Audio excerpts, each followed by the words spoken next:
They are enjoying the beautiful day.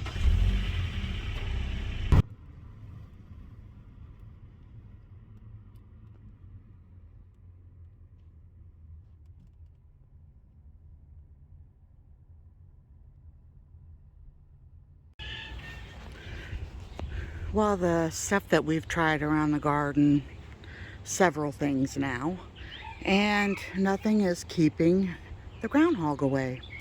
So Steve got out our live trap over there and he's caught it twice, and twice it has escaped. So he's gonna set it again, put the one end up against the tree. Let me show you here. It keeps popping that latch open and getting out. So Steve's locked it again.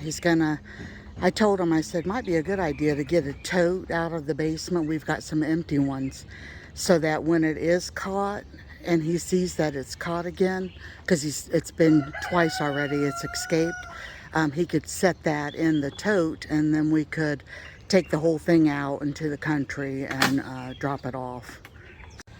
Well, I had to end up replacing those cucumber plants there. Something had ate all of them. And I replaced some of the tomato plants. I've got to get something put on. A couple of these have gotten bug bites all over them. And I planted a couple more. Well, we took care of the groundhog, and see the cage right over here. It's a live cage. It broke out of there twice. It was so big. And let me take you closer. You can kind of see how big that cage is compared to Willow. And that trap door on the end, it bent it up pretty good, but we ended up getting rid of it. I'm so thankful. Hopefully we won't get another in its place. It's said to find the den, but if you guys can see, we've got that creek that runs down in between our property, and it runs down, can't really see, but that's all downhill down there. All heavy brush. There's no way we'd be able to find where the den would be. And over here by the run, these plants those are actually Rosa Sharon trees, and right there, and several over here. I told Steve to leave them. Not only would it be just pretty when they get big, it would also protect the chickens because they will get as tall as the run is. Told Steve as I was planting those, replacing the tomato plants, putting more in, I found a big beetle in the ground and killed it, but a couple of them have gotten bug bites all over them already. This is a new spot for tomatoes. Usually we have them up on this end, and we usually use the black,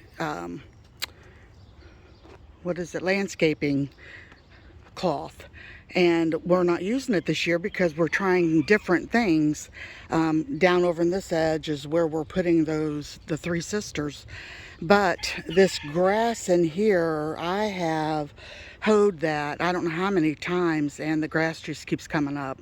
So we're going to plant some like squash and stuff over there, and hopefully it will just, once it starts growing, it will choke out all the weeds in the grass.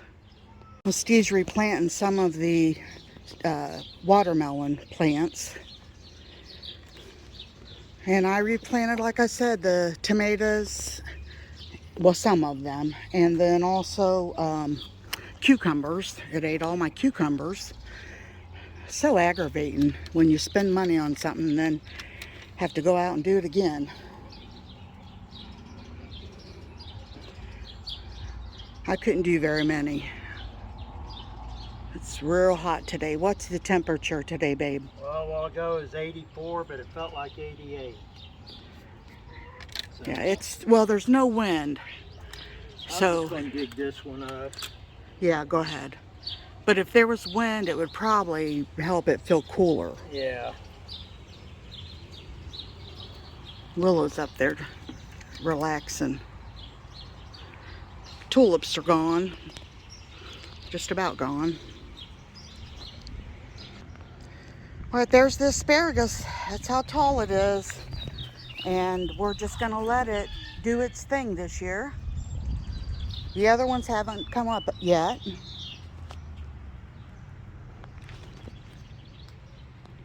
Come on, Willow, let's go in. Alrighty, I think I'm done working outside for the day. Still not feeling the greatest, but it's gotta be done. So I'm gonna rest, and then when I get up, I am gonna try and work on my house, because in trying to get the garden in, my house has suffered. So you guys have a great day, and we'll talk to you on the next video. Bye-bye.